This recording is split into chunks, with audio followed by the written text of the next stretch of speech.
Lundi matin, les 35 résidents du pavillon Sainte-Thérèse reçoivent cet avis, un avis de fermeture. Ils doivent quitter leur domicile des 3 dernières années d'ici vendredi.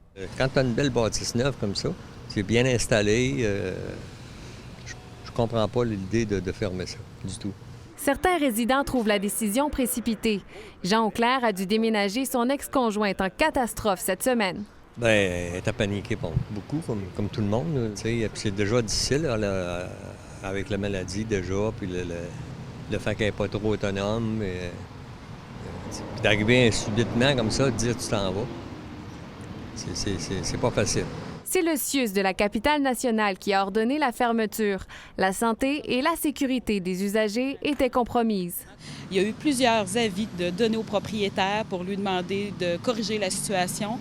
Malheureusement, ce qui fait qu'on se retrouve ici aujourd'hui, c'est que les avis, les corrections demandées n'ont pas été effectuées. Une longue enquête aurait été menée pour en arriver à cette conclusion.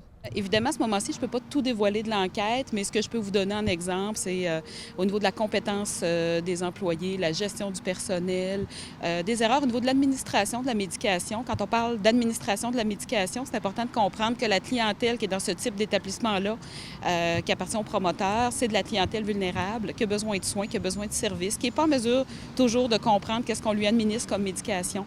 Les résidents doivent avoir quitté avant vendredi 16h. Le CIUS nous assure qu'ils seront tous relocalisés dans une résidence qui répondra à leurs besoins. Ça laisse très peu de temps pour déménager. Pourquoi un délai aussi court? D'abord, c'est pas l'idéal. Effectivement, on en est très conscient. On est vraiment préoccupé par le bien-être de nos gens âgés. C'est que lundi, en fait, les conclusions de l'enquête nous ont vraiment démontré que c'était sérieux au niveau des risques pour la santé, pour la sécurité, pour les soins qui ne sont pas apportés aux personnes âgées à la hauteur dont on l'a demandé. La direction du pavillon Sainte-Thérèse se dit trop émotive pour répondre à nos questions. Ils ont donc refusé toutes nos demandes d'entrevue. Pascale Robitaille, TVA Nouvelles, à Québec.